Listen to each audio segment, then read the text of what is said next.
You've probably heard of Pokemon before, right? The RPG where you make wild animals fight to the death. The craze Pokemon started was immense, and as such, many games were made to try and capitalize off of that, much like how there's a slew of mascot horror games being made to try and capitalize off the success of FNAF and Poopy Playtime. There were a couple popular games, like Digimon and more recently Palworld, but one that seemed to stand almost above the rest was in 2013, Yokai Watch. Yokai Watch seemed to become a hit in America relatively quickly, and despite Nintendo's cringe-worthy live-action ad promoting it, the first game seemed to capture many hearts. Then the second game came out to a bigger fanfare. Then there was a movie, and then, well, it kind of fell off, causing many people to miss what I'd call the Yokai Watch series' magnum opus, Yokai Watch 3. Yokai Watch 3 came out in America in 2019, only a year before the 3DS stopped being produced by Nintendo altogether. So it's no wonder so many people missed this game, whether they were Yokai Watch fans or not. The 3DS was on its last legs, and the Nintendo Switch was 2 years old at this point. That most likely had something to do with the slow decline of the Yokai Watch series. But I'm not here to discuss the popularity decline of this series. I'm here to discuss the hidden gem that is Yokai Watch 3 and why it's so damn good. So let's quickly go over what the monster catching genre is all about. Now, let it be known, I'm not really a pro in this genre, and I've only ever played Pokemon and obviously Yokai Watch, so I can at least cover the basics, but I unfortunately cannot do any other series justice in this brief summary. Anyways, the basics of these games is that you, as the player, have to build a team of monster critters found within the world the game takes place in, and use that special team of critters to take out other critters or bosses. Usually, these critters will have some elemental specialty, giving them each special strengths and weaknesses. They also usually have a special ability too, which gives them a unique edge in combat. Yokai Watch is a bit special though. It does a lot that's unique, in comparison to Pokemon at least. For starters, combat in these games is usually turn based, which means one person takes their turn, then the other takes their turn. But Yokai Watch's combat is in real time. Basically, each character on the field attacks when they feel like it and without any input from the player, and in no particular order. Here's how the combat works in Yokai Watch. Each side has, at most, 3 yokai out on the field at a time, and each one can do any action they want, pretty much when they feel like. Each yokai has 5 actions they can take. They can perform a physical attack, a technique, which is basically a magic attack. They can defend, they can inspirit, which I'll explain soon, and they can loaf. Physical attacking and technique should be obvious to people familiar with this genre, but it's basically like a normal punch and a magic attack that uses an element, respectively. There's a couple different elements within Yokai Watch: fire, water, earth, lightning, ice, drain, restorative, and wind. These elements, or attributes, are honestly not super important in the grand scheme of things, at least in my opinion, but they can sometimes sway the way a battle can go if one team member has an attribute that hits an enemy for weakness, and vice versa. Defending is exactly what it sounds like: a yokai defending so that it can't attack but takes reduced damage. Now, Inspiriting is unique to Yokai Watch. Each yokai has a unique Inspirit, basically a buff for fellow teammates or debuff for an enemy, depending on which yokai you're using. These Inspirits can range from lowering or raising a stat, to causing a teammate to start attacking another mate, to causing your teammates to start throwing away your money. Inspirits can be game changing if used correctly. Loafing is also interesting. It basically means one of your yokai are being a lazy bastard and not doing anything. You can use in-game items to make it so your yokai loaf less, but there's always a chance they can loaf even at level 99. Another interesting thing about Yokai Watch is how they handle natures. Usually how these work in Pokemon is it boosts one stat and lowers another. You generally want a Pokemon's nature to boost the stat that's most essential to the strategy you're using with that Pokemon. In Yokai Watch, things are different, however. Since it's pretty much random what your yokai will do under normal circumstances, their nature basically determines which action they're more likely to take. And like Pokemon, you want their attitude to reflect their best stat or strategy. So, for example, if you're using Pinky Poo, a healer, You want his attitude to prioritize healing teammates. Well, now that we know the basics of the genre and of Yokai Watch as well, let's get into a concept that bothers me deeply with these two games. Version exclusives are the bane of my existence. Truly, I hate them. No matter what type of yokai or Pokemon colored paint you put on them. Back when Pokemon was released, it was released as two versions, red and blue. Every other mainline Pokemon game was released like this, with an occasional third version following the original two for each generation as sort of like a deluxe version, I guess. In each version of the game, the most noticeable change was that some Pokemon would only appear in one version, and others only in the second version. This is where the term version exclusive came from, and they have been used in every Pokemon game since its beginning. Yokai Watch decided to jump on this trend in the second installment of the series. It stuck around for the third one, and was erased for the fourth one. I hate version exclusives because I'd like to be able to complete the game I'm playing without having to rely on some rando all the way on the other side of the world. The version exclusive trend was probably popular when Pokemon started because it was unique and it promoted connection with other players. But now, in an age where you don't even know who you're trading with, it gets a bit more tedious than anything, and the trend itself is definitely dying out and becoming old and annoying. I don't think Yokai Watch had a big enough fan base in America to warrant version exclusives, and I know it's way more popular in Japan, and they probably just tried it here to see how far they could push the success of the series. And I get they may have wanted to hop on the trend as well, but the way they handle it in Yokai Watch bothers me way more, honestly. Now, I grew up with Pokemon. My first game was Black and White, and it's a generation of Pokemon I genuinely love without nostalgia getting in the way too much. I like Pokemon, even to this day, but a little less so than I may have probably 5 years ago. Yokai Watch was also a pretty big part of my childhood, though, too. I have vivid memories of playing it with my little brother. But in recent years, I've discovered that Yokai Watch is really just better than Pokemon. Now, this is an opinion, but I believe there are some genuine points to be made here, especially against modern Pokemon, which has honestly started to become less appealing to me as time goes on. I feel like the only person on Earth that was a tad disappointed by the Legends ZA teaser. My main point for Yokai Watch being superior is that the world just oozes with personality. The way Yokai Watch is crafted just naturally promotes this. Each yokai is supposed to have a unique way of causing people to act, and therefore a unique personality, and many have their own backstories. You can gauge a yokai's personality and abilities sometimes just by looking at them. The character design of these guys is very creative. Whereas in Pokemon, a lot of the monsters in the series are just depicted like wild animals with minimal personality. Now, you could make a case that that's how it's supposed to be, right? Well, not really, because there is a lot of lore about how specific Pokemon act, but it's either vaguely stated in a short Pokedex entry or locked away behind the scenes, and we don't even get to see it. For better or for worse. Another thing I think Yokai Watch does better is its stories. They do a generally nice job of having a long, overarching story whilst giving us little anecdotes about dealing with one specific yokai.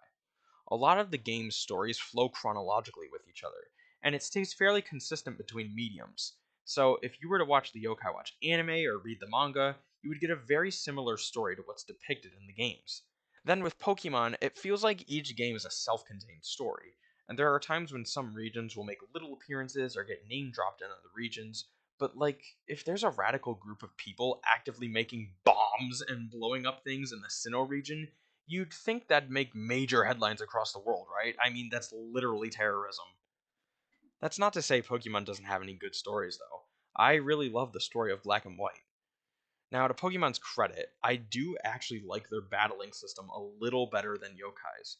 It has a little more strategy to it, but Yokai's is pretty fun too. Something else I think Yokai Watch does a tad better is exploration.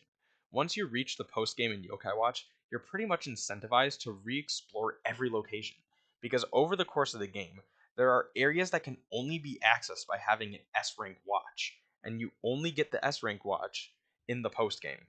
Now, with Pokemon, some locations become irrelevant in the post game, and it's maybe just a location where you forgot to catch a Pokemon, and that's about it. Pokemon post games generally tend to be empty, especially today, but there are exceptions. Yokai Watch tends to be pretty goofy too, and therefore more enjoyable as well. Again, it's mostly an opinion, but all in all, I just enjoy the world building and design of Yokai Watch more than Pokemon's. And now, with all that background, let's get into the meat of this argument. The story of Yokai Watch starts with a regular boy, an almost average boy. This goofy ass MF is named Nathan Adams. He's dog shit at catching bugs, so he goes up into Mount Wildwood and finds a strange gotcha machine begging him to feed it a coin. So, like any sane person that desperately wants to please the voice in his head, he gives it a coin, and a yokai named Whisper pops out. Whisper becomes Nate's yokai butler and gives him the Yokai Watch, a watch that can shine a light to reveal hidden yokai, but only the person wearing the watch can see these yokai. Soon after, Nate and Whisper meet a cat yokai named Jibanyan, who will become Nate's second little partner throughout the story. The first game focuses on the basics of the world, the general mischief yokai get up to, but it's also surprisingly political. There's a mysterious yokai watching Nate throughout the game named Venoct, who is the GOAT, by the way, and waiting for him to prove that he is worthy of taking on the main enemy of the game, a yokai named McCracken, a yokai who's taken power of the yokai world, succeeding the previous King Enma, but is corrupt and wants to use his new power to take over both the yokai world and the human world. So Nate makes his way to McCracken, and after he becomes some eldritch horror, using the power of his yokai friends, they beat McCracken. Then do a fake out where they pretend like the two worlds are severed for like 5 minutes, and then they come back so they can have an excuse for a post game. The story continues in the next game when Nate's parents start fighting over donuts. Sounds about right. And then it suddenly turns into Nate having to take a vacation to Harrisville to see his grandmother. I'm not the biggest fan of Yokai Watch 2's story progression, so I'm gonna sum it up kinda quickly. Yokai are starting a war in the past because of a wicked yokai named Dame Deadtime, who's making machine to kind of like possess or mind control both humans and yokai to make them evil and stuff. So the warring parties learn to work together and take down Dame Deadtime and the wicked yokai, saving the past and the future from her influence. So now that we're all caught up on the story of Yokai Watch up to the third installment, we're going to go over some things Yokai Watch 3 adds to the formula. The previous two games had some basic activities to make the exploration and yokai befriending process more fun, or excruciating depending on what you're talking about. The most obvious being the Crankakai, basically gambling with no money involved. Depending on what coin you put in correlating with the color of several yokai tribes, which include pink for charming, yellow for mysterious, dark blue for shady, light blue for slippery, purple for eerie, red for brave, orange for tough, and green for heartful. You have a slim chance to get a very good yokai corresponding to the coin's tribe, or a carrot. Yokai Watch 3 adds a new Crankakai into the mix called the Dream Wheel. This one, instead of just being a random chance to get something, you're now spinning a roulette wheel with 4 different wedges for different tiers of prizes. There's a gray wedge for bottom tier prizes, a blue wedge for some okay prizes, red wedges for good prizes, and gold wedges for the prizes you're actually using the Crankakai for in the first place. You can stop the roulette wheel wherever you want as it spins around the wheel, but there's not really a strategy to it. Something also in Yokai Watch 3 is a dartboard you can do daily to get a chance at more than 3 uses of the Crankakai a day, but you also risk getting less than 3 cranks as well. I honestly think this is the best iteration of the Crankakai in Yokai Watch. There's something about seeing what prize you're going to get before the ultimate disappointment of another carrot is reassuring, almost. And there are things you can do to increase the odds of getting first prize, some of them being exclusive to the Dream Wheel. Something they add to the battling of this game is the Dream Blaster. This is pretty much the Yo Glock. You can use this firearm to assist your yokai in battle. How it works is you take a medal for the other 3 yokai sitting out of battle, and depending on the tribe of the yokai medal you use, the bullet type will be different. But honestly, if you aren't using the slippery tribe medal every time to get the seeker bullets, then I don't know what you're doing. But honestly, I've played this game enough that I don't really use the blaster anymore. Speaking of battling, they completely changed the system in this third game. In the first 2 games, they had a wheel of yokai in set positions that you could rotate around. So if one of your yokai in front was on low health, you could just rotate the wheel so now they're in the back, and therefore out of battle. Now in Yokai Watch 3, there's now the grid system. in which each team has their own 3x3 battlefield where the player can move their yokai around however they want. For only being implemented in this one game, they use it incredibly well. There's so much you can do with this system. You can position your yokai side by side to make combo attacks. You can position them in a vertical line so that the one in front absorbs all the damage. Your ultimate moves hit certain squares on the opponent's grid depending on where your yokai are standing. There's hazards you can set up on the opponent's grid, and there's stuff to pick up too. It's surprisingly fleshed out. In the first couple games, there was an event called Terror Time. Terror Time happens randomly whenever you're walking around just minding your business, and suddenly you're in a stealth game trying to avoid a giant Oni with a spiked club and a bunch of his minions.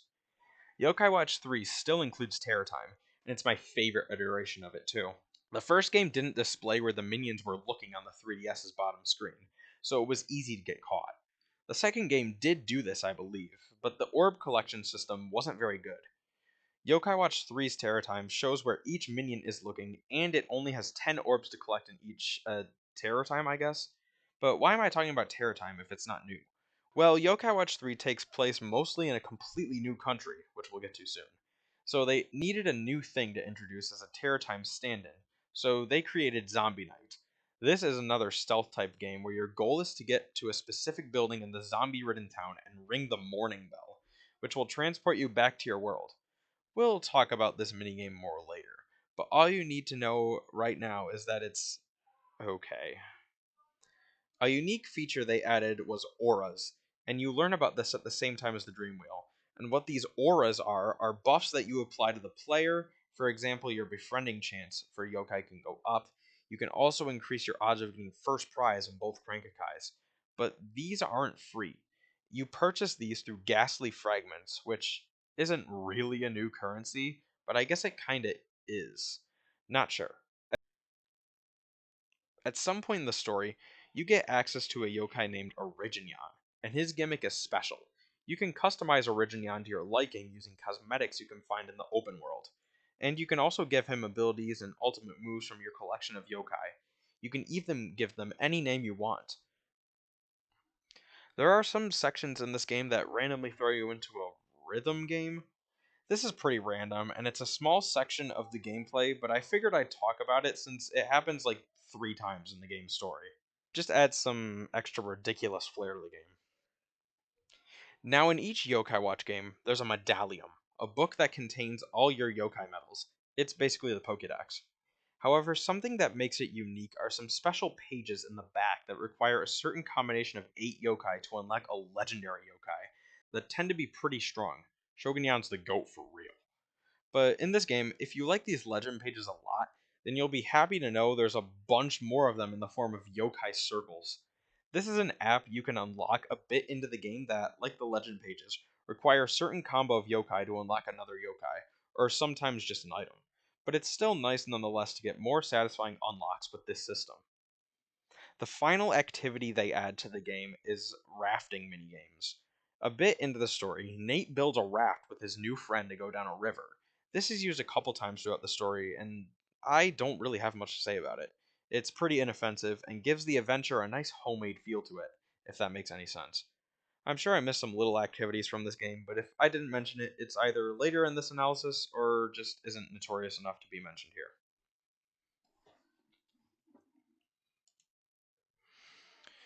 Oh boy, this is going to be fun. So, the first 2 Yokai Watch games take place in Japan, or as it's called in the Japanese version of the game, Japan.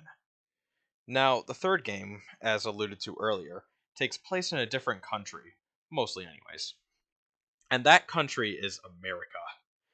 Now, in the Japanese version of the game, the country is pretty much just called the USA. But in the American version, it's literally called BBQ. We're off to a great start here. And as you get into the country and pretty much move there along with Nate, you learn how the locals speak, and it's like, oh my god, I just need to quote it. Once Nate finds his mom's glasses, a local comes up to converse with him. The following is the ensuing conversation. Howdy, partner. Y'all just a move on over here? The name's John. Real nice to meet you. I'm your new next door neighbor, partner. I hope y'all like it here, neighbor. During this conversation, Nate is literally speechless, and Jibanyan comments on how he can't understand a word this guy is saying. After this, Nate responds by literally saying, "It's almost a whole other language. How am I gonna cope?"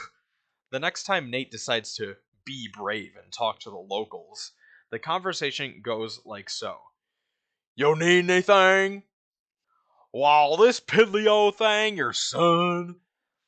A fight with Lionguist ensues after inspiriting Nate's dad, and now Nate can speak and understand this language. "Howdy! Sure enough, BBQ be purty nice. Yes, sirree, no more a catty wumpus for me." Now, it's at this point the bit is over. For the rest of the game, the accent is dialed back a bit as Linguist is now helping us with translation. But the whole heavy southern drawl thing is honestly hilarious, and this beginning bit does a good job at making you feel lost and anxious with Nate, albeit in a very comedic and over exaggerated way. But these quotes and this moment in general are just too good. And every time I replay the game, I can't help but chuckle at this beginning moment of Nate moving in and having to deal with the new language. But aside from that, Yokai Watch 3 is actually pretty respectful of American culture in all of their facets. There's not a McDonald's on every corner and no insanely rich people trying to take advantage of everyone else. It's just a quaint little suburban town with a huge supermarket that has a mascot, a boardwalk with a huge ferry boat, and a couple of restaurants strewn around. There's even a Hard Rock Cafe look-alike. It's pretty cool. This game has tons of other references to American culture. Like the whole plot centers around this X-Files parody. UFO lands in BBQ, special agents are trying to figure out what happened, all that jazz. There's a lot of superhero action in this game too, and some things just have a comic book aesthetic to them. There's a group of yokai heroes that you follow around a bit in the game, and the group changes depending on which team, or version of the game, you decide to follow. There's also a whole town in the game based off the Wild West called Dukesville, where there's a bunch of cowboys and horses, and there's even a likeness of Mount Rushmore. They do reference kaiju movies as one whole chapter of the game too, and I know they're Japanese movies, but they do have a cultural effect here in America as well. To round out all the other smaller references in this game, reference to various sports like baseball and boxing, people who like driving too much, historical references to Christopher Columbus, Charles Darwin, and Thomas Edison, Discord mods, rich people, the Terminator, Queso, Bad to the Bone, Indiana Jones, Star Trek, the Beatles, Pirates, Gordon Ramsay, Apple, and football!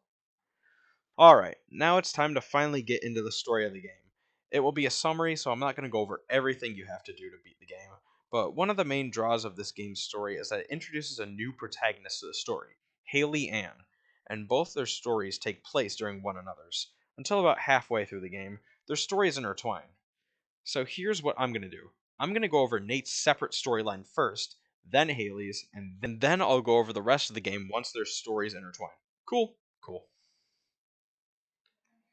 Our story begins with a serious scene of a UFO hurtling towards Earth and two special agents making their way to the crash site. And then we get the legendary eating minigame from the second game. And after Nate eats two full course meals in 3 minutes, his dad reveals that he's gotten a new job all the way on the other side of the world in BBQ. And instantly we're thrown into a cutscene of Nate flying into BBQ and having him move into his new home. Once he gets there, he finds his mom suddenly acting weird, and it turns out that she's inspirited by a yokai. But unfortunately for Nate, his yokai watch doesn't seem to work here in BBQ, so there's nothing he can do about his mom. Until Whisper reveals he bought Nate a new yokai watch called the Model U, which can be used anywhere in the world, but in order to afford it, he sold all of Nate's previous yokai medals. I actually like this way of the plot having to acknowledge the fact this is a game and it has to give the tutorial again. And it has to make sense to start from scratch instead of still having all the teammates from the previous game. It's better than the Amnesia plot like in Yokai Watch 2, and Ace Attorney sequel for some reason. Anyways, once Nate gets his mom back to normal and has a barbecue, no, not the country, with his family, he goes out to make some friends, and after browsing his new school and making friends with two of the kids, he goes home for the night. The next day, he goes to the North Beach district for an amazing looking ice cream cone. then gets back together with his friends and they discuss a rumor about a giant in town. So Nate goes around town looking for clues, which leads him to the junkyard, where they fight a giant yokai named Junkernaut. After the fight's over, they see a kid with crazy red hair was watching them, and can apparently see yokai as well, even though he doesn't have a watch. The next day, this new kid, Buck, finds Nate's house somehow, and they decide to have a little outing together. Nate finds a watch store in the East Pine district as well as a supermarket, and once they've had enough screwing around, Nate goes to bed once again, only to find himself in Zombie Night. He makes it out okay, though, and using a magazine series Whisper is addicted to in this game, they discover that zombies may be shopping at the supermarket in East Pine. So at midnight, they go to the supermarket and beat up a zombie dressed like a superhero because he was being racist. The next day, Nate and Buck head to the circus that's come to town, where some yokai are halting the grand opening. So Nate deals with it and ends up getting 2 free tickets to see the show. After this, Buck decides to show Nate his secret base deep in the woods, which is a pretty sick treehouse with a dock. And Buck wants him and Nate to build a raft together so they can go down the river on an adventure. And as they're gathering materials in the Gloombell Forest, they run into Mr. X. And this is where Nate gets another upgrade to his watch with the Dream Watch. And he gets the Yo Blicky as well. After pushing Mr. X back for the moment, they finally get to build their raft and head to a small island where they find fucking Steve Jaws. Steve Jaws has been tracking the UFO and Mr. X for quite a while, but warns the kids of the danger this poses. So naturally, they go search for it anyways, and they find it in a place called Grumbler's Grotto, where they once again have to face off against Mr. X. This time, a yokai hero, either Little Charmer or Silver Lining, depending on which side you choose, has to swoop in and save your dumbass. After this, the kids return back to BBQ, and Buck discusses with Nate how he's one of the most exciting people he's met in a while, and Buck finally declares Nate a true friend after all their adventures. Haley's story, unlike Nate's, takes place back in Springdale like the first 2 games, and it starts with our otaku friend making a mad dash to Sparkopolis to still have a chance to get their Sailor Cuties figure. But when she gets to the store, she finds them all sold out. So instead, she buys a UFO Kai watch after the voices in her head with a heavy southern drawl coax her into it. So she goes into a dark alley to test it since she believes it can summon real aliens. But after she realizes she may have accidentally just made another impulsive purchase, she considers just ditching it. Until her little partner yokai, Usapion, convinces her to use his metal in the watch to summon him.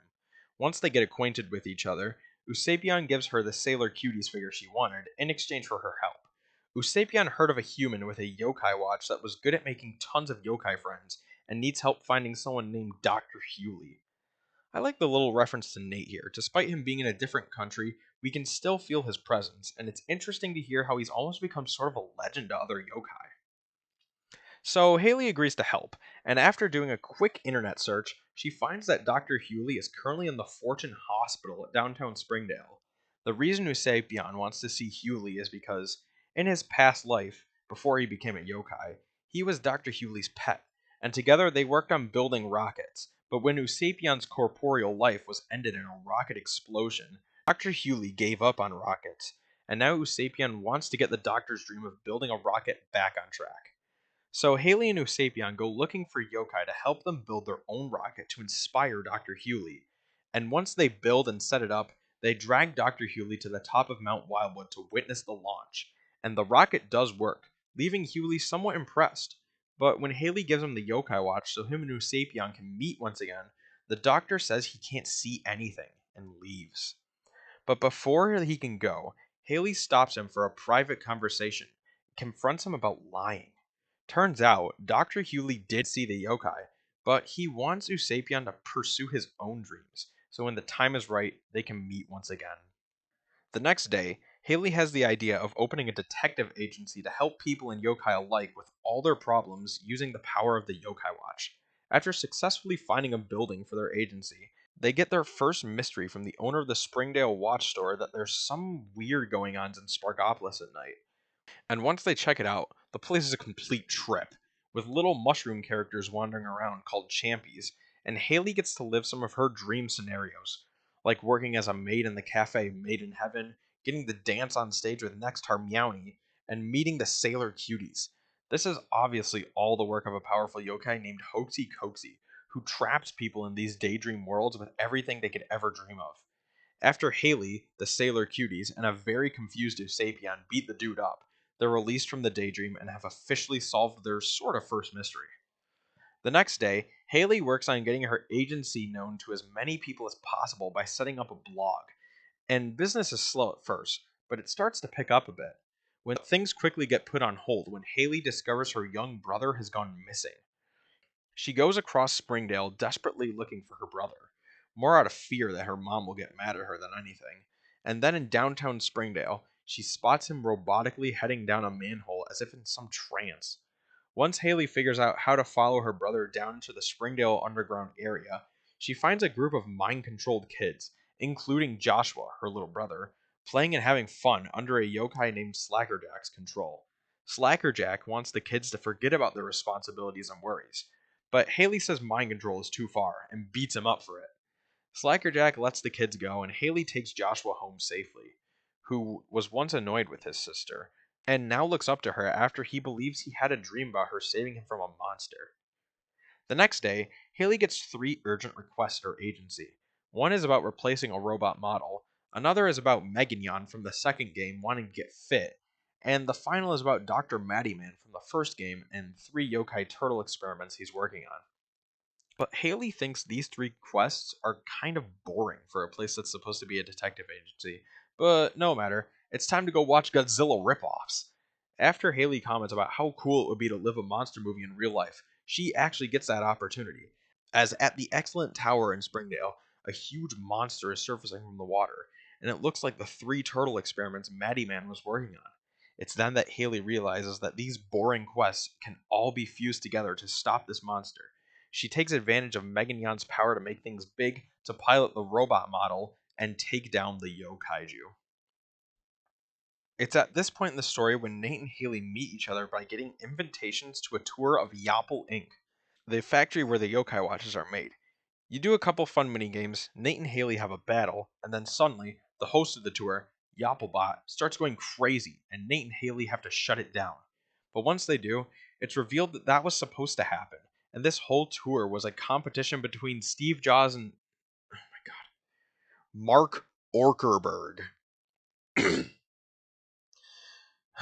To see whose yokai watch was better, Steve Jobs' Dreamlink or Mark Orkerberg's U2 model. No, not that U2. And it seems the Dreamlink won out. So after that, it's back to normal antics for the group. Until Haley uses the Yapple Inc. teleporters to come to BBQ and hang out with Nate and Buck. But Buck isn't keen on just letting anyone else into their friend group, so Haley is tasked with finding them a mystery to solve. And she returns with a mystery about a mansion. So the group rafts out to Hazeltine Mansion to solve its mystery, and immediately, Nate and Haley are caught in a trap that sends them to a jail cell in the basement of the mansion. But strangely enough, Buck seems to have evaded the trap. Now Nate and Haley have to solve puzzles initiated by a yokai named Professor Plumage to escape the mansion and solve its mystery. Once they make it to the ground floor, they find Buck in a room that looks kind of boyish, and he has been acting strange this whole time. But he joins the group anyways and helps them get into the room of the rich girl that's been spotted a couple times in the game. And it's revealed there that this rich girl is actually Buck's sister, and the yokai causing the problems reveals itself, a big yokai named Betty Buys. And upon beating them up, we learn that Betty Buys is Buck's mother. But she isn't dead. The power of her worrying about the kids was so strong that it manifested a whole ass yokai. Honestly, this could put Betty Buys up there with Lord Enma on the power scale, dude. Now that that mystery's solved, it's time to continue following the UFO around. And this is when we get to Dukesville, the cowboy town I mentioned a while back. Here we meet a cowgirl named Jane, and she starts whistling a tune, but she doesn't remember how it ends or where it came from. But aside from that, there's some weird things going on in Dukesville, like Mount Smilemore changing facial expressions, the local cows producing fruit flavored milk, and ponies that work out. The group figures out that all these mysteries are connected to a yokai that's referred to simply as Big Bro. And this Big Bro could be either the yokai Unbearaboy or Destroy, depending on which hero group you have sided with. And these yokai have been friends with Jane ever since she was a child, but she grew up and lost the ability to see yokai. then slowly started to forget about them. So this yokai started making the faces of Mount Smile more changed to make her feel better. They trained up the ponies because Jane's pony died when she was young, and the fruity milk was because it was Jane's favorite. Jane and this yokai get to meet eventually, and they even get to finish their song together. But the wholesome moments are cut short when the UFO attacks Dukesville, and you once again have to go stop Mr. X. And in wanting to protect Dukesville, Unbearable or Destroy will deliver the final blow to push Mr. X back. This catches the attention of your respective yokai hero leader, and they're recruited to be a yokai hero. But there's no time to dawdle. Hovernyan from the second game shows up to team up with Nate for the second time now, and tells the group about a UFO going to New Yokai City, turning yokai into weird green things in black suits. The group heads there quickly in Hydabat's limousine because she's apparently the second richest being in the world now. Yes, that's canon. And they prepare to stop this UFO. But the forces of this weird group called the Family are too strong. And after beating the yokai equivalent of Ringo Starr, who pauses his boss battle to do an epic drum solo, which is pretty hilarious, the heroes are sent a threatening message from the leader of this group, the Ghoul Father, saying that with the power of the UFO stone, anything he dreams of can be a reality. And using this newfound power, he creates a 100-floor building in the middle of the city called Bada Bing Tower. And to stop the Ghoul Father, they have to get in the tower. But unfortunately, there's an impenetrable force field blocking the way. But you know what? If I had a nickel for every level 5 game that was the third in a series and had a gang of characters in mobster suits called the Family as the antagonist, I'd have 2 nickels, which isn't a lot, but it's weird that it happened twice. Anyways, the group comes up with an idea. Back in Yapple Inc., they remember there was a character swimming in the fish tank there called Great Bite Shark, and his gimmick was that a huge drill he had for a nose could drill through anything. But there's another problem. Even though the great bite shark's drill can get through anything, he's a shark and he can only travel in water. So what now? That's when they get the idea to call in Dr. Hewley for help. They can suit the shark up with a rocket powered tail fin, and that would solve all their problems. Once the 3 geniuses get together and power Great Bite Shark up, they return to Bada Bing Tower to break the force field. And with a bit of encouragement from the heroes, Great Bite Shark manages to do his part, and our group can now enter the tower and confront the Ghoul Father. But first, you have to do a part that's kind of interesting. You have an elevator that goes to a bunch of floors, and you have to visit 7 special floors in this building to actually be able to meet the Ghoul Father. But the floor the elevator goes to is completely random, and you obviously can't go to the same floor more than once, otherwise, this would be a lot longer. These special floors include the shopping cart from the supermarket, rafting, battling a boss, a stealth section, hide and seek, Nate being forced to dress up like a cat girl, and riding the ponies. Some weird dreams the Ghoul Father has. Once the group enters the Ghoul Father's office, after one final fight with Mr. Axe, the group finally confronts him. And after fighting through a banger soundtrack and him trying to give us some cannoli, he is eventually beat, but he refuses to let his dream die, so he enters the UFO, taking the group with him. He absorbs all the power of the UFO stone and becomes a completely different entity, Don Spiracy. After a tense fight with him, he finally disappears. But the UFO is now out of power and starts free falling towards BBQ. This is when the yokai heroes come to save the day by stopping the UFO from hitting the Earth and destroying BBQ and the group inside of it. Nate, Haley, and Buck are hailed as heroes now, and they can go back to living normal lives. That is until Nate's dad announces over another dinner that he got a new job. Sounds familiar, but I'm sure I'm just imagining things. And his new job is back in Springdale. Bro really took a new job for like a week and decided to go all the way back across the world to their original home. Thankfully, as established earlier, Hydabat is insanely rich for no reason and just bought both houses herself. So Nate can go between Springdale and BBQ. Yay! Post game convenience! Well, that was the whole story of Yokai Watch 3. I'm going to be honest, I don't think it's the strongest story in Yokai Watch. I personally think that title goes to the original game. I do like, though, how they take a lot of the seemingly random and short plot threads in the story and tie them all together in the end.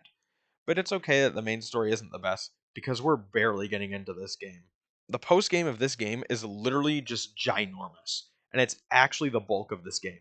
And I'm not going to lie when I say it, I think this post game is one of the best post games in gaming history. But before we do get to the post game, I want to go over some criticisms I have with this game. They're not huge things, but I think they're still worth being mentioned. I don't really think I can address why I think this game is great if I also can't address where I think it doesn't do some things well. I'm not trying to say this game is perfect anyways, so let's get into it.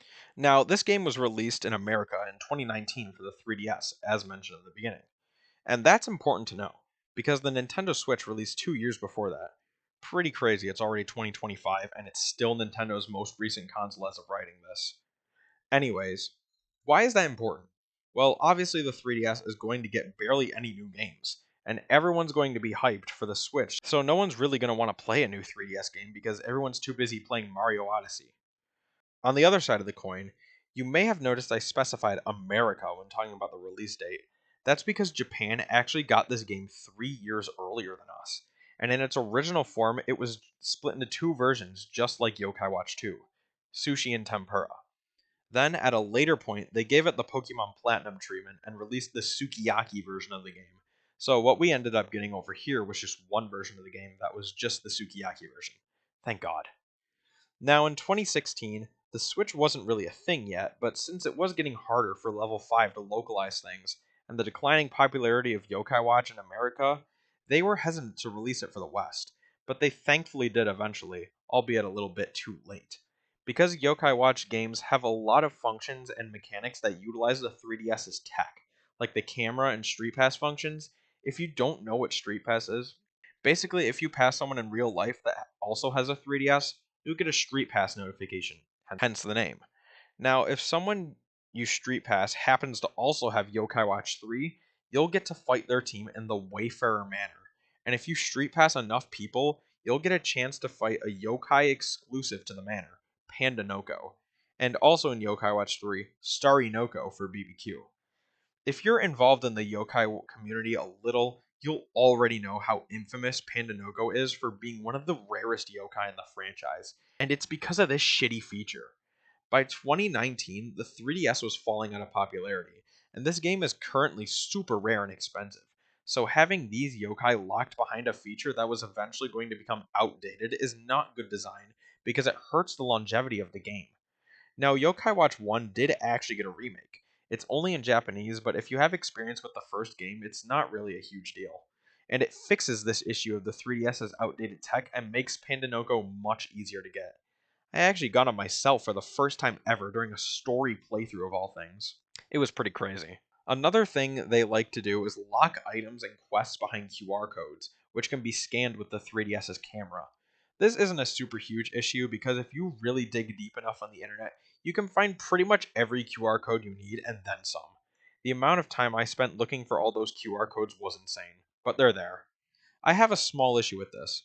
While I get what they're going for, it's never really announced in the game itself where you can find these QR codes.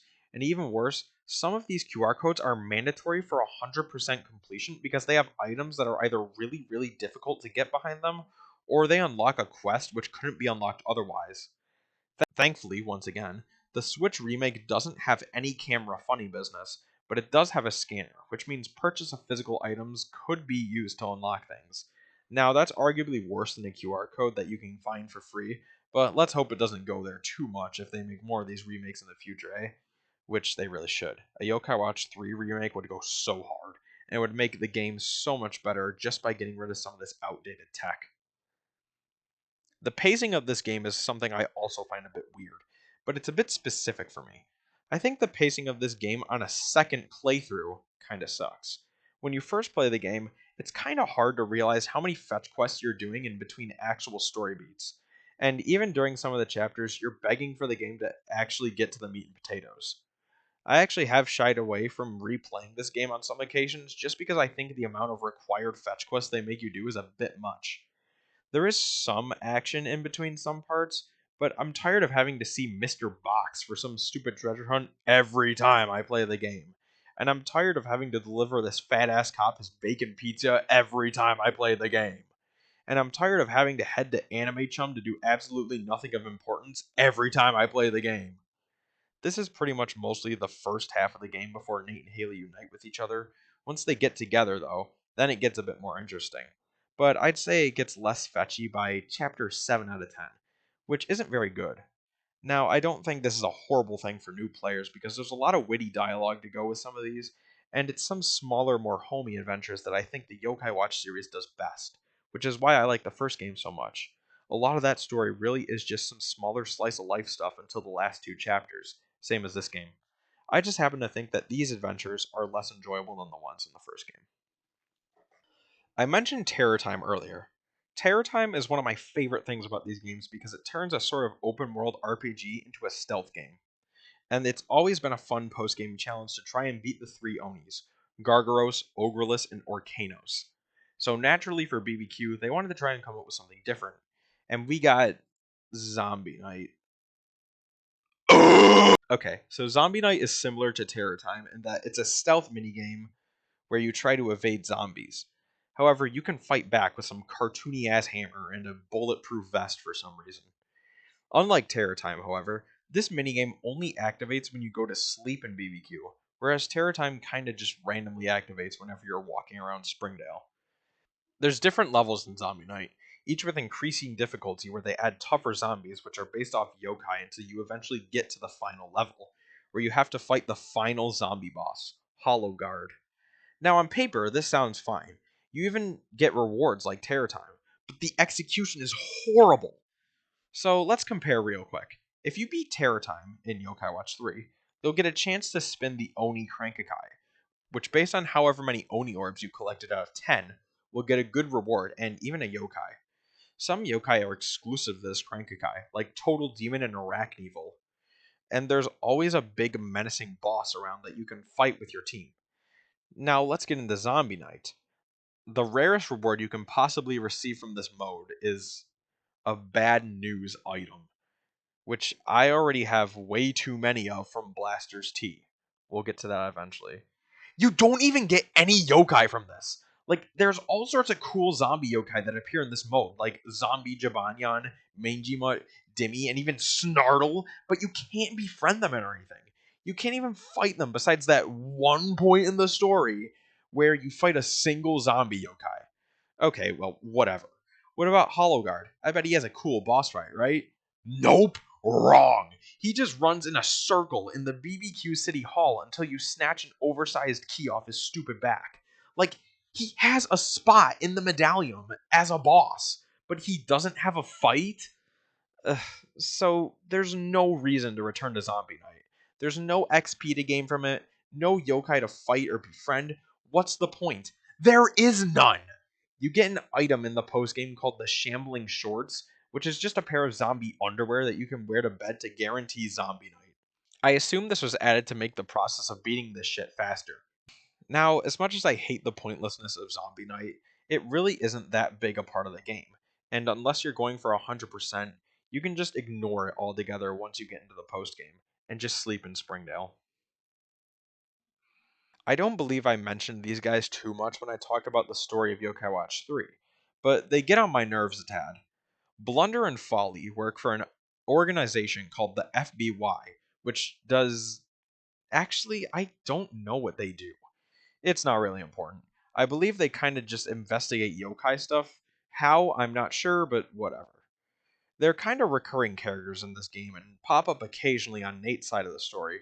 They're trying to get to the bottom of the mystery of the UFO crash, and they kind of just happen to follow our protagonists around.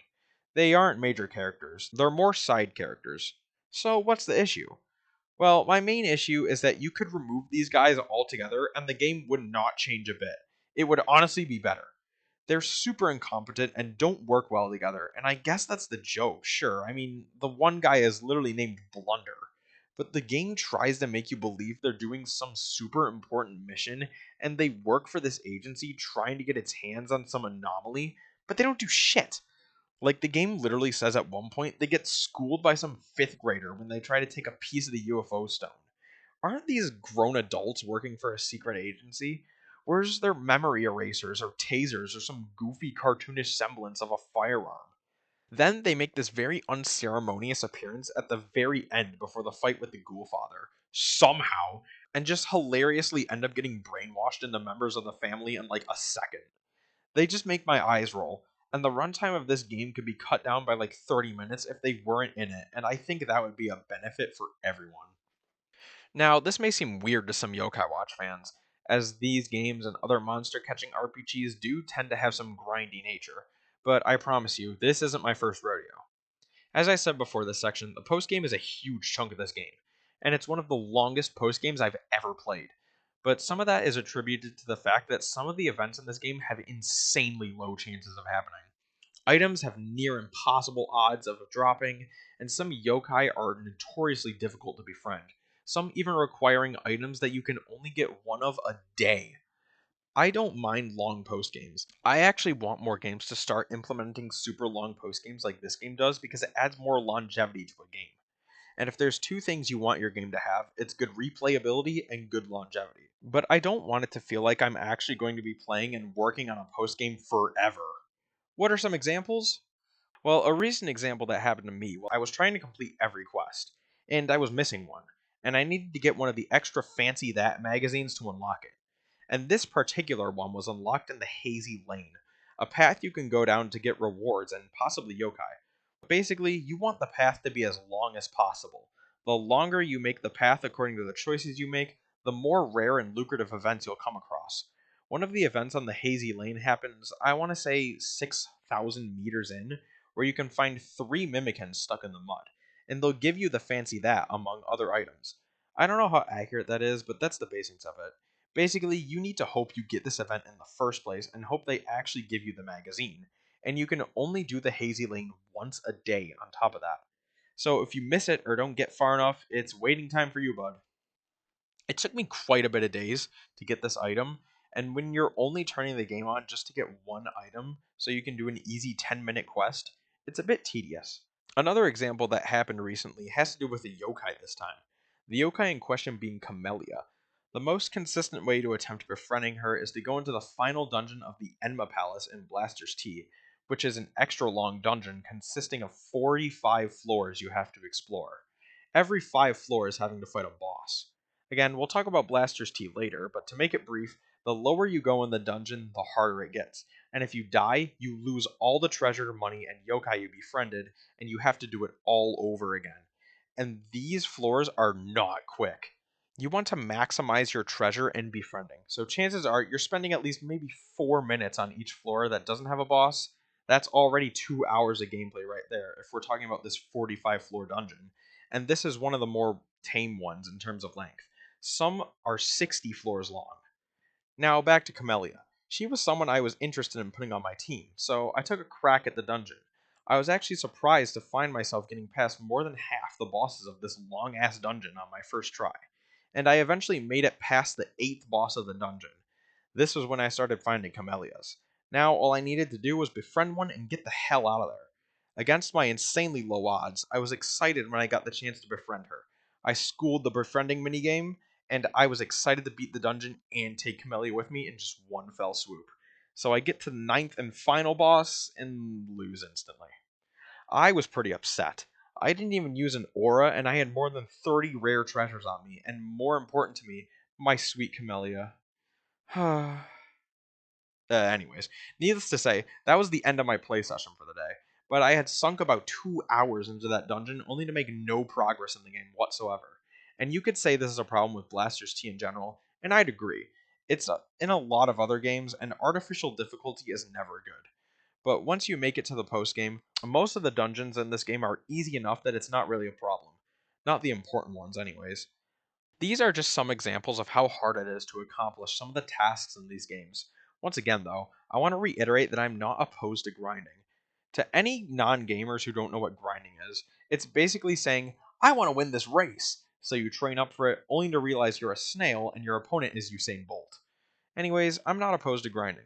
I spent hours trying to beat many challenges over various FNAF games. I've made several attempts at Earthbound's 1 in 128 challenge, and I have more than 220 hours on my Yokai Watch 3 file. But some of the things in this game I think cross a line a bit, and hopefully they get tweaked in a possible future remake to just be a little easier. Honestly, just grinding on a more contemporary console would make me feel a bit better too. Okay, now we can finally get to post game, my favorite part of this game by far. It's honestly a legendary postgame despite my criticisms. One of the first things I want to mention is how freaking big this map is. Let's go over it, shall we? Let's start in Springdale. We have the main location, Uptown Springdale, where Nate's original home is, where you can find the post office and the Springdale Elementary, where you can find some wild yokai at night. To the left, we have Blossom Heights, where the aforementioned Wayfarer Manor is, the Watch Shop, and Shoten Temple, where you can fuse yokai together. Below Blossom Heights is a small place called Shopper's Row, where you can obviously shop for a lot of useful items, but it's also home to Nocturne Hospital, an area where there's wild yokai that roam about. Below Uptown Springdale is, you guessed it, Downtown Springdale, where you can access the train station, the Springdale Gym, which we'll talk about later, the Sunset Mall, and the Business Tower, where you can find a boss we will also talk about later, and a dungeon with more wild yokai. To the right of Uptown, we have Breezy Hills, where all the rich idiots live, and Haley too. Here we have the Gourd Pond Museum, which at night also houses some wild yokai. Even more right is a small area called Excellent Tower, where you can see you guessed it, Excellent Tower. There's not much here, but two important quests take place here. One is from the story, the Yokaiju quest, and the other in the postgame. North of Uptown is Mount Wildwood, where you can access the boring original Crank-a-kai, and also access something called the Ambrosia Pavilion. There's a dungeon up here that also houses an important postgame quest. And I think there was an expansion to this area in either this game or Yokai Watch 2 that added an area with a giant slide at the peak of the mountain, which I'd like to ride myself. Not directly connected to Springdale, but it's still a part of the region, is Sparkopolis, the home of Haley's detective agency where you can access all of her quests. And Harrisville, too, where you can't do as much here this time as you could in Yokai Watch 2, but there are some things to do here, albeit small things. You can also visit San Fantastico, where there's an offshore yokai wrestling ring and a cave with some yokai in it. There are some small quests to do here as well. The new country to explore, BBQ, has a lot to offer as well. There's Southmond, the place where Nate moves into, where there's a school where you can research pioneers, and a big junkyard. Up to the north is North Beach, where there's the superior BBQ Crank-a-kai, a giant boat, a mysterious shed, and various shops for foods and items. To the east is East Pine. Noticing a pattern here. There's a giant supermarket where you can shop with a real shopping cart, a random abandoned house, and the entrance to the secret base in Big Off Forest. From the secret base, you can raft to Grumbler's Grotto, the UFO crash site, Hazeltine Mansion, where Buck actually lives, and Dukesville, a very western town where you can ride a horsey and see Roger Waters. Now, in the yokai world, we have New Yokai City, where you can visit a Blaster's house, Bada Bing Tower, KJ's Club, and Enma's Villa. These places are not small either. There's a lot to explore and a lot to do, stuff to buy, and lots of ground to cover. One of the first things you'll see as you enter postgame is a mysterious tower that appears somewhere in Hopper's Gorge, which is right outside of Dukesville. If you take the helicopter over to where it landed, you'll find out that this is the Tower of Zenlightenment, and it's a challenge for people who want to test their strength, and that's something I feel like doing. So let's go see what this is about. If you've played any Yokai Watch before this, you'll know that this is a usual for Yokai Watch, and many RPGs at that. They'll usually include a post-game challenge where the strongest and final boss of the game lies. In Yokai Watch's case, they consist of several floors, a boss for each one. Yokai Watch 1 had the Infinite Inferno, Yokai Watch 2 added the Divine Paradise onto the Infinite Inferno, and Yokai Watch 3 has the Tower of Zenlightenment. Personally, I think this is the worst post-game dungeon across all the Yokai Watch games, and it makes me upset that they removed both the Infinite Inferno and Divine Paradise from this game, because then we'd have a huge banger of a post-game on our hands. But even so, we still have loads of other things to occupy ourselves with besides just the final dungeon. Getting back on track, a part of why I don't particularly like this dungeon is because the first 5 bosses are just fights with normal yokai and not actual bosses. The one thing I do like about this, though, is that it makes some yokai much easier to get. Like Unikirin, for example. You can just Forbidden Fruit him here, and you got a decently good healer. After those 5, you get to the big 4, our first couple bosses. First, you're met with Slackolite, a recolor of Slackerjack. Like with all Yokai Watch post dungeons, the bosses are just stronger recolors of bosses you've already fought, so this isn't disappointing because they do it all the time. After him, you move on to Chirpalite, then Duolite, and finally, the penultimate boss is Orcolite. Once you beat the big four, you move on to the final boss and the man himself, the Zen Lightner. Now, thankfully for us, this guy is no pushover and has a pretty tough gimmick if you aren't expecting it. He can't take any damage from physical attacks, so if you brought a team of mostly physical attackers, you might need to rework your team. As for the actual fight, he's going to throw every mechanic the game offers your way: jinxes, attacks that hit all your party members, attacks you have to avoid on the board, obstructions on the board, and spaces you need to be standing in on the board, and he does a lot of damage. And those purifications are hard to get done fast, so you better have a good healer on your team. You can still use the Yoblicky on him, and it takes a decent chunk of damage off him if you're using the only good one, the Slippery Tribe one. But I prefer to fight without the gun because I feel it provides too big an advantage.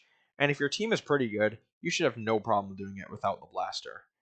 After you beat the Zenlightner, the tower gets launched somewhere. You can talk to the bosses and then leave. You can go through it as many times as you want, so it's pretty good for grinding levels. Now let's get to a big topic. One that I've been mentioning quite a lot, and I put it here because I feel it made the most sense. And it's quite a behemoth. Because it turns Yokai Watch 3 into basically a 2 games in 1 deal. We're going to talk about Blaster's T.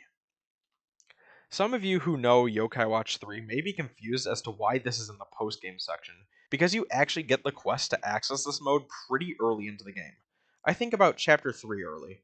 Well, honestly, anytime I try to play Blaster's T as soon as I get access to it, I always find my team is way too weak to take on the first couple of dungeons, so I just wait till I can get some form of a post game team and then go do it. It's honestly better that way since most of the stuff in Blaster's T is more useful in post game. And you won't make it very far before you beat Don Spiracy anyways. The final boss of the game actually takes place after Don Spiracy as well. But now I'm getting ahead of myself. To start Blaster's T, you'll notice a mole making their way from Nate's front porch into his backyard. And if you follow it, you'll find a weird looking bunker door that takes you to, Okay, I think I'm gonna leave. It takes you into a strange room where you can access your first dungeon after building a team. This dungeon is called the Suspicious Room, rightfully so, and beating it takes you to a random part of a place called the Cluvian Continent. This is going to be our hub and where we discover new dungeons to explore. There's 8 sections of the Cluvian Continent, and annoyingly, the sections you can be transported to after beating the Sus Room do include ones you've already discovered. So that makes unlocking the whole continent a bit of a grind. But that's just the calm before the storm, my friend. Some regions will have new dungeons to explore, which have about 5 levels each. Each level has something called Clutifact rewards. Clutifacts are special items you can get from chests in the dungeons that will give you rare prizes specific to whatever dungeon you're raiding. These rare prizes are the Clutifact rewards. They range from fusion items, souls, weapons, dungeon stones that can unlock special dungeons for special mystery yokai, and you can even get yokai as rewards too. One of the best rewards, however, is Forbidden Fruit, a food item that allows you to befriend any yokai you give it to instantly. And you can get an infinite amount of them pretty much, so there's no reason to use it on any yokai you don't have. This may seem overpowered, but there's about 700 yokai to collect in this game, and some are very rare or can only be fought once a day. So I'd honestly say this is a very fair inclusion to the game. I'd even say it's necessary. If you're playing post game, you always want a couple forbidden fruit on you. Now, I'm not going to talk about every dungeon, but I will talk about the more unique ones, like the Clufinks, for example.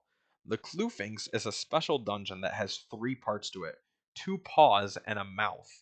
One paw houses sushi exclusive yokai, and the other houses tempura exclusive yokai. So this is a good way to eliminate some of the trouble that version exclusives cause in this game. But it doesn't solve all of them, since there are still some rare yokai exclusive to each side that aren't available here. And you also can't unlock the version's respective legendary yokai through these either. The mouth is for Sukiyaki yokai. There's no version exclusives here since everyone who plays this game in America already has Sukiyaki by default. But the yokai here are pretty good. Next, I want to talk about Mount Cluvimpus. To challenge the 4 divas here, Righteous Zazzle, Enma Awoken, Hinazal Awoken, and Ancient Enma, you need their specific tag, which Mr. E will give you once every day. And yes, it's only 1 tag a day, not one of each tag every day. The unique thing here is that the chance of befriending the diva isn't reliant on if you can get their medal from a Clutifact. It's a random chance each time you beat them. This makes it harder to get them because there aren't any auras you can get at base that will increase the chances of it happening. And it also means the only thing that matters is the end of the raid, and there's no way to manipulate that for better odds. Although I think it's worth mentioning that these dungeons have a difficulty level of question mark, which means the difficulty adjusts to what level your team is.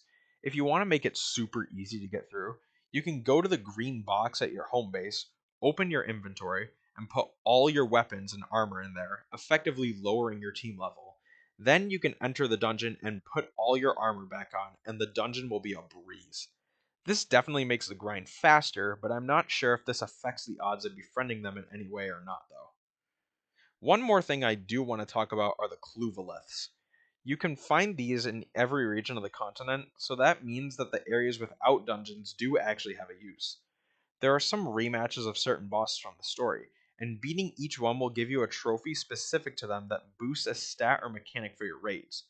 There's one that boosts your chances of befriending yokai, and another that boosts your chances of finding Clutafacts. These are very small boosts, but boosts nonetheless. Once you beat the four main dungeons of Blaster T, you'll unlock the final dungeon, the Pyramid of Clue, the longest dungeon in the game, and at the end, the Ghoulfather comes back for one more fight, absorbing the treasure at the bottom of the pyramid to become the Goldfather, a Blaster's T exclusive boss. This is a good final boss, with it being longer than the others and having some pretty unique mechanics. You pretty much just beat him up until one of these three things happens. He'll take control of Deadpool, who followed you here, and you'll have to beat him to snap him out of it. He starts charging up a big attack, where you have to stand in only one small spot in the arena to be safe. Or he starts absorbing more treasure, where you can lure him into some dynamite to stop him. They aren't hard mechanics, but it makes for some good gameplay. Once you beat the Goldfather, you'll get the access to the treasure of the Cluvian continent, and Nate will receive the Treasure Watch. I guess this is an upgrade of the Dream Watch, but honestly, it's not really clear because you get it as a weapon you can equip, but it's not even that good, and you can't sell it, so it'll just sit in the box collecting dust. I really wish it was cosmetic and Nate was wearing it, but oh well. After beating this, you'll get access to a quest that features an Enma from another universe. In our case, it'll be Umbral Enma, but I've actually just learned that the Enma featured in the quest varies across the versions. For Sushi, it's Solar Enma, and for Tempura, it's Infinite Enma. So that means Umbral Enma is our Sukiyaki version. Beating this quest unlocks a new dungeon, Enma Palace, which is pretty long and quite difficult. I haven't beaten the dastardly level of this dungeon yet, but when you do, you'll unlock dungeons for getting all three of them. You'll also unlock the Sky Dungeon, where you can try to get the very rare treasure yokai, Meopatra, El Dorago, Fitwit, and the Helix. Usually you'd only be able to get these stones through Shavolkin's shop, but that only resets daily and has other quite useless stones in it. So thankfully, there are QR codes out there that will give you the infinite versions of these stones, allowing you to play the dungeon at your leisure. This makes it easier to grind, but they are still quite rare to get from the rewards. I highly recommend using the times 3 Clutifact aura, the Great Fortune aura. Also, if you have the legendary yokai Recuperate, bring him along on your journey. His Blaster's T ability makes Clutifax more likely. You're welcome. Something else you can do is Something else you can do is talk to Signaton when he has the speech bubble above his head. He'll give you a treasure trove app, which gives you a huge boost if you have 4 unique treasures, each with their own effects. The Insightful treasure gives you a huge amount of XP. The Spirited treasure maxes out the level of a soul. The Adept treasure maxes out the levels of all a yokai's abilities. And the Prestigious treasure raises a yokai's rank all the way up to S if you wish, but only for a certain number of yokai, so you can't just make every yokai an S rank. These are very helpful, the Insightful treasure especially, since it eliminates a lot of grinding from the game and makes any yokai you use it on instantly viable for competitive activities, since it can bring a yokai's level all the way from 1 to about 64 or 66. But how quickly they get to level 99 still depends on their XP curve. That's pretty much all the big things about Blaster's T. But the nice thing about it is that it connects to your personal inventory outside of Blaster's T. So any yokai friends you make here, you can use in the overworld. This makes it easier to fill out the medallion. There are some smaller items you can get from here which are quite useful as well. You can get ghastly fragments from chests here, which you need to buy auras in the first place. Blaster's Tea isn't the only place you can get them, however. If you use the Yokai Cleaner, which I don't think many people do, and summon Green Gramps at the Barbecue Junkyard, you can trade the trash you get from the cleaner for ghastly fragments as well. You can also get something called Dream Coins from chests in Blaster's Tea. These are coins that contain passes to a specific American Legend yokai in First Prize. Getting these passes will allow you to fight its respective American Legend yokai. There is a dungeon called the Labyrinth of Valor where you can get all the American Legends as Clutifax, but that's boring and cheating. Doing it with the passes is more fun because then you get to battle them and decipher the cryptic clues about where they are on the map once you receive the pass. Aside from those rewards that you want besides just Clutifax, the rest are weapons, armor, and high level food. Blaster's Tea is definitely its own little game inside Yokai Watch 3, and I don't think just talking about it and explaining it gets across how long the grind is and how much time you spend here if you want to do everything the game has to offer. But it's a whole lot of fun, and it gets you super rich. I swear to God, after playing Blaster's Tea for long enough, there's never a moment in the game where I don't have the maximum amount of money on hand. And I have way more where that came from too. There's a small but important element to battling with your yokai hidden in downtown Springdale, and that is the Springdale Gym. If you go here, you can do all sorts of battle with various different yokai, and even do a bunch of boss rematches to test your mettle. Not only can you do that, but for winning these fights, you can get points that you can spend at the gym to boost the stats of your yokai at the expense of another. You can only do it 5 times, so it's not a huge stat boost, but it can make a difference between dying in one hit or two. You can earn other rewards here, but if you've played for quite a bit, most of it's just garbage. There isn't much to talk about, just a little secret to giving your yokai an extra boost. Now let's talk about some quests that you should absolutely do if you're playing post game, because they're fun and awesome, and also because I said so. Our first quest is I'll make a neon out of you, which I believe you need an item to activate. Located in the alley directly south of the circus in North Beach, you'll find a gray Jibanyan looking yokai that is looking to be a yokai with purpose. So Jibanyan offers to train him. That's when Robanyan F shows up and goes, "No, I'll do it better," and lists off some things we need to scan to compile some data. Once those are scanned, if we return to check on our friend, we'll see he's been turned into the yokai Terminator, and afterwards you can battle him once a day to try and befriend him. This quest isn't very noteworthy, and it says it's only a level 8 quest, which I find strange because this quest is only available in post game, but it's pretty easy and gives you the Terminator.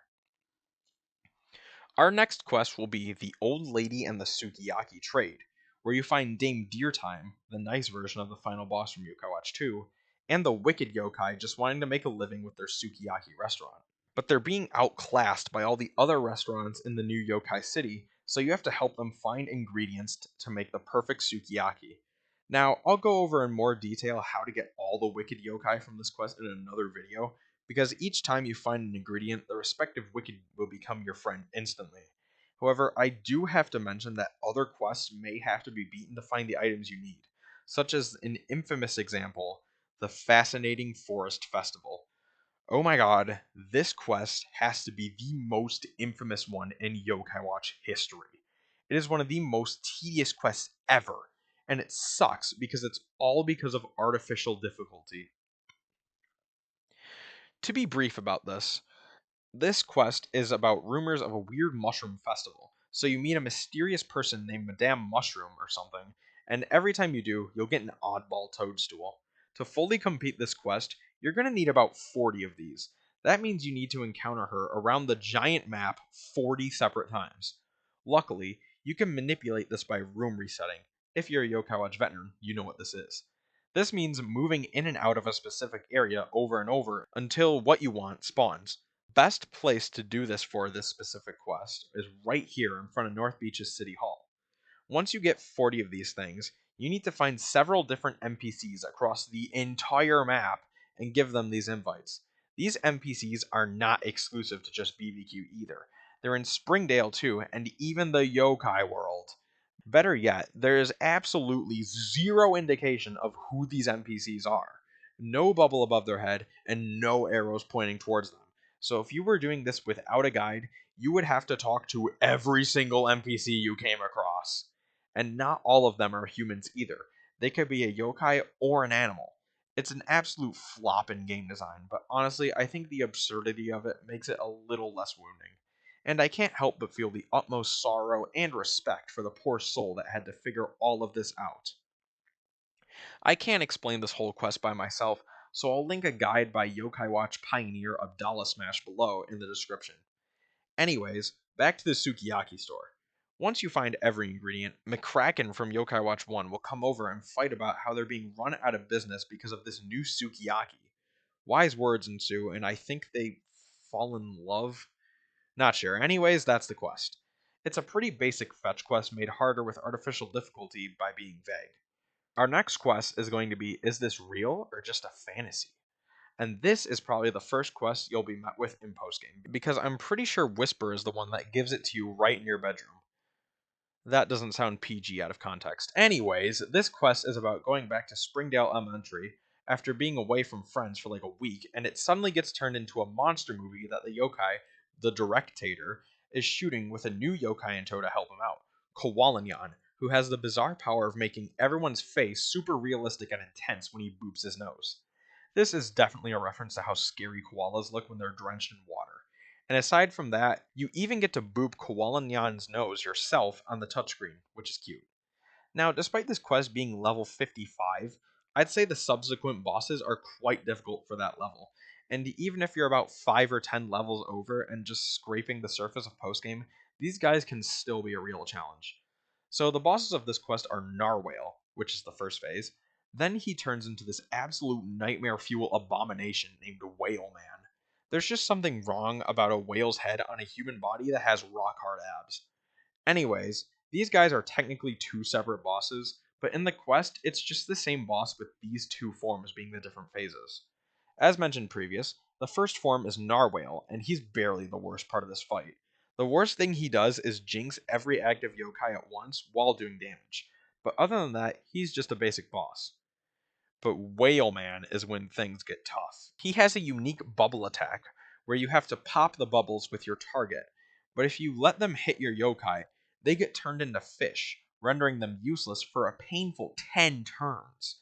Now, since they can't do anything, these turns will go by faster than you think, but it still gives them some decent time to be punching bags. His Saltimate also hits the entire board, so there's no escaping it unless your yokai has the ability to dodge Saltimates, or you just get lucky with a miss. This boss can be pretty devastating if your team isn't up to par, because he still has attacks that hit everyone and attacks that move yokai back. I don't think this is a level 55 boss, I think it's a bit higher, but it still provides a decent challenge, and at the end, you get to befriend Kualanyan instantly. Our next quest is going to be the Enma Note, an obvious reference to the anime Death Note, and this is one you can only access with a QR code, which is very available online. Go look it up on YouTube or the Yokai Watch wiki. The premise of this quest is that someone has taken a very important book from Lord Enma, that being the Enma Note, and various yokai around Springdale are being completely erased because of it. So Enma needs your help to travel to the human world and interrogate some yokai in Springdale. But Enma can't just go to the human world as himself, so he dons the guise of Big E. Yeah, it's kind of strange. Anyways, some culprits are eventually tracked down, being Frosttail, Edzoff, and Eyelure. But before the big fight, Enma requests that you battle and befriend him first, and this isn't one where he automatically becomes your friend, either. So use some forbidden fruit, then carry on with the quest. It's revealed that Enma had to become your friend so that he couldn't be erased, because any yokai who's friends with a human can't be erased. So once you take out the trio and get the Enma note back, you have to go destroy it to bring everyone back. So Ancient Enma is summoned in the Yapple Factory battle arena. You have a quick battle with him, and the process of destroying the Enma note is carried out. This quest is pretty fun with Big E and getting to learn some more lore about the Enma tribe and getting to befriend Lord Enma himself. Unfortunately, it's locked behind a QR code, but it's very easy to find if you know to look for it. Next, we have I Am a Super Legendary Hero. which can be given by Deadcool after beating the Goldfather back at Blaster's T camp. So Deadcool thinks he's deserving of legendary yokai status. And if you want to be friends with him, you have to summon 6 specific yokai in his own legend page, which he scribbles into the medallion, and all 6 of these yokai happen to be lady yokai, which are Unkind, Blizzaria, Insomni, Everfor, Myrmidana, and Smogmella. I think now is a good time to mention that this quest is a level 69 quest. The devs knew exactly what they were doing. So, once you get all these lovely women and bring them back to Deadpool, his freaky yaw wants them to be summoned one at a time for a one on one chat with him. So, Nate hesitantly obliges, and it goes on for a while before Nate gets tired of the charade and summons all of them at once on Deadpool. And once the ladies figure out they're being indoctrinated into a harem, they beat the shit out of him, and you get his freaky yaw medal. This quest is pretty funny and surprisingly more on the adult side for a kids game. But I'm gonna be honest, I can't really blame. Our next quest is called the 3 Yokai Watches, which sits at an intimidating level 99. This is the final quest that's given to you by the yokai Me Too, which shows up for the first time during the story on Nate's side. If you complete the other 2 quests she gives you, which involve an alternate Earth where Nate is the yokai Futu and is Katie's yokai partner, you can unlock this quest, which sees this alternate universe being devastated by the Ghoulfather's power. So Nate has to travel to this other universe as himself to help out. The journey eventually leads them to Hazeltine Mansion, which seems to be the Ghoulfather's base of operations. But before you can enter, you get stopped by the Haley of this universe, who appears to have been mind controlled by the Ghoulfather into working for him. And you have to fight her yokai team, which features Usapion's Emperor mode. Once you beat her, she snaps out of it, and with the combined power of 3 yokai watches now, you enter the mansion, where the Ghoulfather sends El Dorago at you. Now, with him being a treasure yokai, I thought this boss fight would have been a lot scarier, but it's shockingly easy. Then, after that, you get to fight the Ghoulfather for a second time, who's also pretty easy. And after that, the other dimension is Save. Now, I cut a bit out of that explanation, but it's a fun quest. I don't think it's level 99 worthy, but it's definitely pretty fun, especially after being acquainted with how the alternate universe works in the other 2 quests from Me Too. Our next quest, and the first one on Haley's side, is Are You Up to the Job? This quest sees the yokai Statikid wanting to work at a job in the Springdale Business Tower, but he's a bit nervous and needs help going to the interview, so Haley agrees to go with him.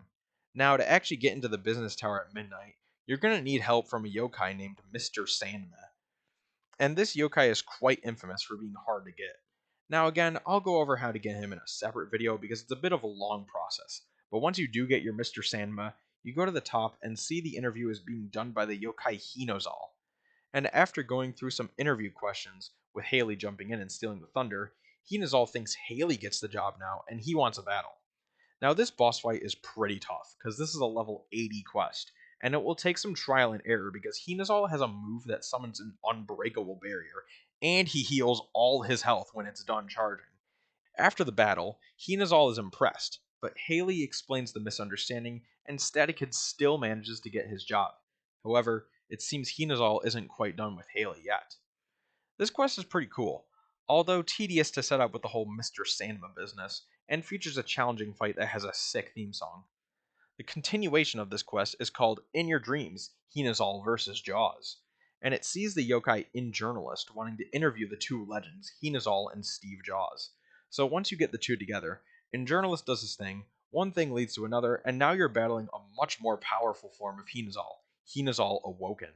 This quest is a level 95 and definitely deserves it, because Hinazal Awoken is tough. But if you have a good team and remember the gimmick to his ultimate, you should be just fine.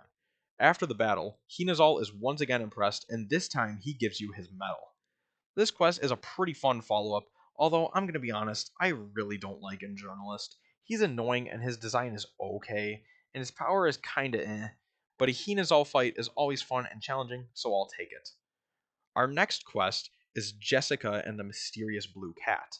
This quest really sums up what I love about Yokai Watch, a down-to-earth slice-of-life quest that really shows the type of mischief one single yokai can get into. This quest is about Haley's friend Jessica having found a blue cat, as you do, and she wants to be able to find someone to take it in.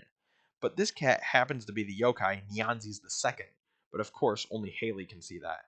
Everyone else just sees him as your everyday blue cat. Nyanzi's the second is incredibly whiny, being depicted as a young child with a pacifier in his mouth, and he demands that Haley find him a suitable servant, as he calls them. Now, our good friend Artificial Difficulty strikes once again, as you have no indication of where to go to find the friends that will try to accept Nyanzi's the second. But they will have indicators over their heads, unlike a certain other quest. Anyways, after finding all the people, Nyanzi's the second will complain that none of them have the perfect cuddle. So Haley takes him back to Jessica, and when she cuddles him, Nyanzi's the second is quite impressed, saying she's the perfect servant for him. And while Jessica goes to ask her parents if she can keep him, Nyanzi's the second challenges you to a battle to prove that he can go off on his own now. After beating him, Jessica returns and exclaims that she can indeed keep Nyanzi's the second. Now, one extra thing about this quest. If you pick the Tempura side during the story, you can fight and have a chance to befriend Nyanzi's the second after beating the quest and entering Jessica's apartment. And it's totally worth it because I personally think Nyanzi's the second is one of the best healers in the game. But if you picked Sushi, you won't be able to do this and will have to have a friend trade him to you. The final quest I think is worth mentioning is those seeking the ultimate upgrade, which sees Robanion wanting to upgrade himself to be perfect in every way, so he has you fight him over and over again. You fight him as regular Robanion first, then he comes back from the future as Robanion F. Upon beating him, he comes back from the future again as the boss Robanion 28. After beating him again, he asks this time to get some geeks to band together and upgrade him. Once these four geeks are gathered, he will be upgraded into Ultimate Robanion. Now being satisfied with his upgrades, he gives you his medal. This is a great quest because not only is it hilarious how Robanion keeps coming back to try and beat you, you get a unique boss fight out of it and a very good yokai as well. And this quest is very accessible too, being available as soon as you beat the main story and only being level 50. Those were all the quests I believe are essential to a peak Yokai Watch 3 postgame playthrough.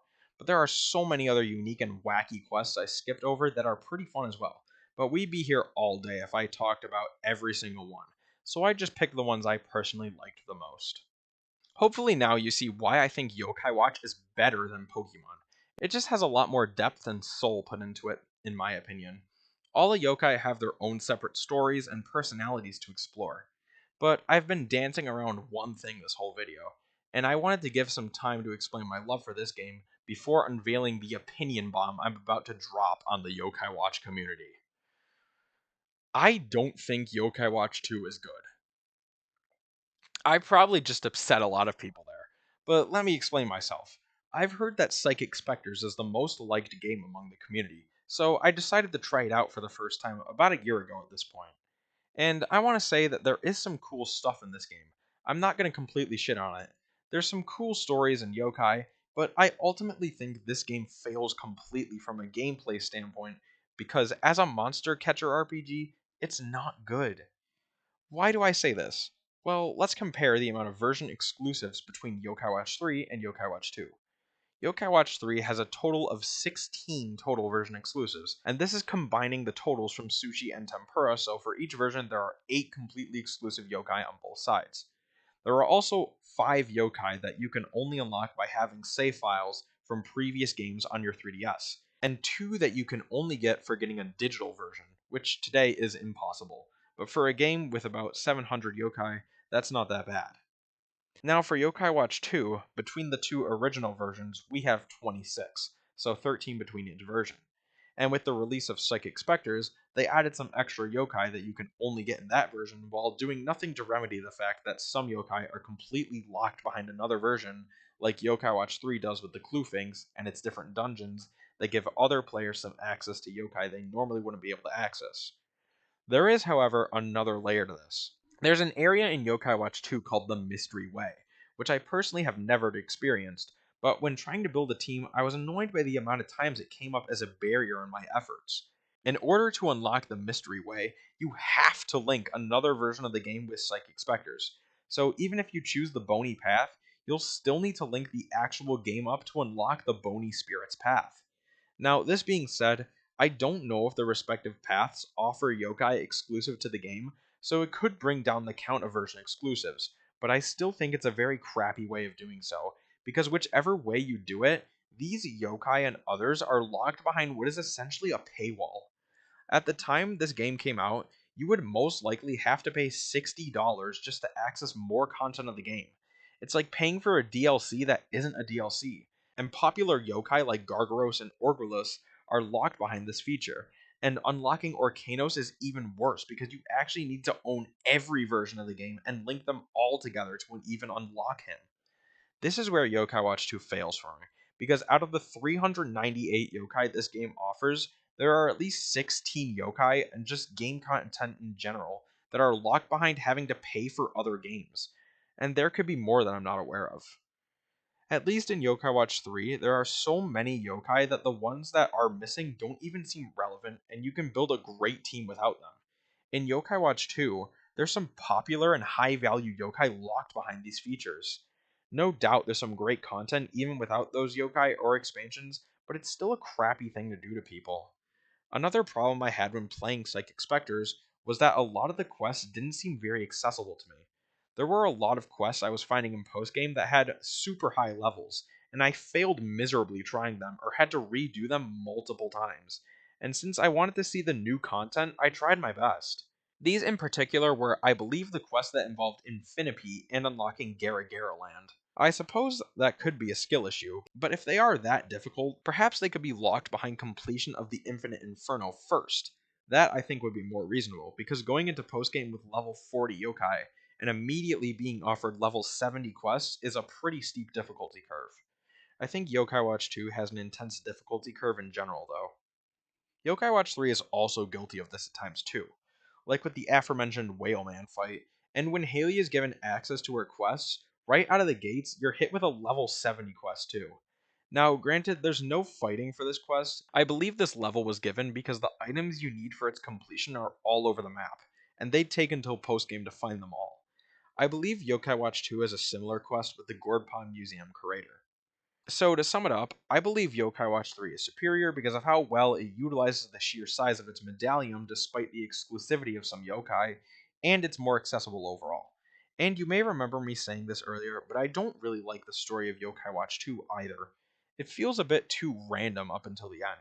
Like some things just happen as filler, I feel. Like the big tornado in Springdale, which has no bearing on anything. That's just filler. Yokai Watch 3 probably has its fair share of filler too, but it's more annoying to me in Yokai Watch 2 because it's supposed to be the introduction of the new location Harrisville, but then you're only in it for a couple chapters. Then you're forced to go back and forth between Harrisville and Springdale. At least Yokai Watch 3 warrants its back and forth type storytelling because it features two characters, and their stories can sometimes affect each other's. For those who don't know, the Yokai Watch series is still going to this day, and hopefully it gets stronger over time. I believe their most recent game was the Yokai Watch 1 remake for the Switch, which was released only in Japan, but don't be a wuss. If you've played the first game enough, the remake is a blast to play and even improves upon some aspects of the original, like getting rid of the Street Pass feature, which makes Pandinoko much more accessible, getting rid of the stamina bar in the overworld, but bringing it back when you're in Terror Time, and being able to rematch the Infinite Inferno however many times you want by replaying the final boss. I sincerely hope they continue remaking the other games in the series because they're pretty good improvements. And if we get a Yokai Watch 3 remake, I will be so happy no matter what language it's in. And Yokai Watch may be returning to America, as Level 5 is releasing a spin off of Yokai Watch called Holy Horror Mansion in America in the near future, and I'm pretty pumped for it. If this game does well, we could get Yokai Watch 4 in English, or maybe even more remakes. So please support this game because Level 5 deserves it. They make great games. Well, if you made it this far, I congratulate you. I enjoyed taking time to enlighten people on a game they may have never heard of from a series that's very important to me. This is my first video essay, so please be nice to me. I'm not sure if I structured this well enough or not, but I think it'll do.